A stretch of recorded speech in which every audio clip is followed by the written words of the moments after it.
bonjour, je m'appelle Frédéric Bernard. Je suis réalisateur du documentaire Terremoto que je monte actuellement à Lyon, Capitale TV et j'habite, dans le Tarn, dans un petit village tarnais. Comment êtes-vous devenu réalisateur? J'ai suivi des études de cinéma à la fac de Marseille et après j'ai été technicien, notamment assistant réalisateur sur plusieurs projets, différents projets. En parallèle, j'ai essayé de développer mes propres projets personnels. J'ai réalisé 3 courts-métrages de fiction et puis il y a 3 ans, j'ai décidé d'arrêter, d'être assistant pour me consacrer exclusivement à l'écriture et devenir réalisateur. Je suis arrivé complètement par hasard dans le cinéma. J'ai fait une fac à Marseille. J'ai un peu menti pour y aller, mais je savais pas quoi faire de ma vie et cetera. Donc j'ai découvert le cinéma vraiment dans cette fac. On m'a montré des films qui m'ont vraiment impacté. Donc j'ai pas eu tout de suite la flamme pour écrire, mais c'est en ayant fait un assistant réalisateur sur un court-métrage, où une première expérience professionnelle, où j'ai découvert le plateau, et cetera. Et à ce moment-là, j'ai su que je voulais vraiment écrire, quoi. Après, d'avoir des idées et savoir écrire, c'est autre chose.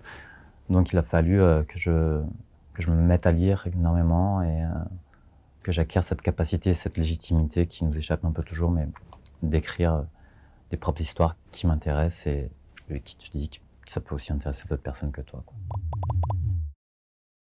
Pourquoi le doc? Je fais pas de différence entre le documentaire et la fiction. Pour moi, c'est faire des films. Cependant, c'est la première fois effectivement que j'écris un documentaire sur le village natal de ma mère. En fait, c'est le territoire que je filme, qui est la région de Murcie. Il y a un territoire assez incroyable, quoi. C'est-à-dire qu'on appelle ça le jardin de l'Europe. Donc, être le jardin de l'Europe, ça a forcément des conséquences écologiques. Et au milieu de ces terres, il y a des personnages incroyables. Et c'est comme si on était au milieu d'un décor de western spaghetti, avec tout un monde qui vit, qui est vraiment inconnu, en fait. Et donc, le documentaire m'a pas rassasié, quoi. Et peut-être que je reviendrai encore et encore filmer ce territoire, qui en plus est un peu une chance, parce que c'est pas une chance, mais c'est un territoire vraiment vierge de cinéma, quoi. Peu de caméras y sont allées, voire aucune. Donc, on peut dire ça. Il y a un petit côté anthropologue là-dedans qui est hyper motivant et captivant. Pour me parfaire dans l'écriture, c'est vrai que j'ai fait les ateliers Varan qui m'ont beaucoup aidé et qui m'ont permis d'approcher en tous les cas ce qu'on appelle le réel et le cinéma direct. Et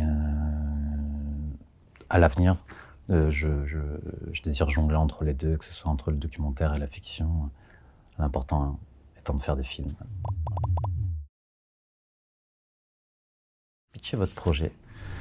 Terremoto, ça parle du village natal de ma mère. C'est aussi mon paradis. C'est là où j'ai vécu tous mes étés quand j'étais gamin.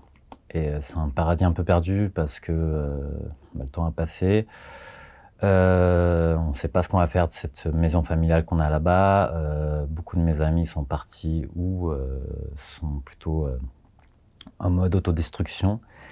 Et tout autour de ces villages, maintenant, l'agro-industrie a tout saccagé.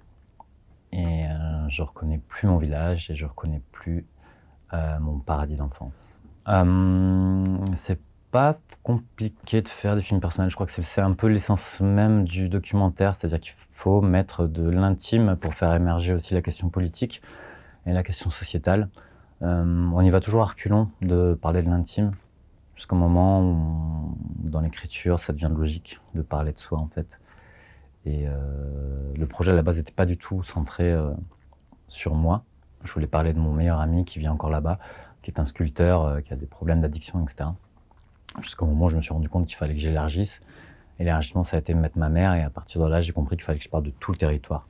Donc c'est en ça que je dis que l'intime a été vraiment important, et est important pour en fait, savoir développer tout ce qu'il y a autour, quoi, et de rendre le sujet politique. Un coup de gueule et un coup de cœur. Moi, ça va être un coup de cœur transformé en coup de gueule, c'est-à-dire, je remercie beaucoup Lyon Capitale TV de me permettre de réaliser mon film. Et j'aimerais beaucoup qu'en Occitanie, maintenant, il y ait une télé pour permettre aux auteurs de la région Occitanie de réaliser leurs films et leurs projets. Et c'est vraiment important d'avoir des télés locales qui puissent nous permettre, nous auteurs, d'accéder aux aides de création documentaire. Voilà.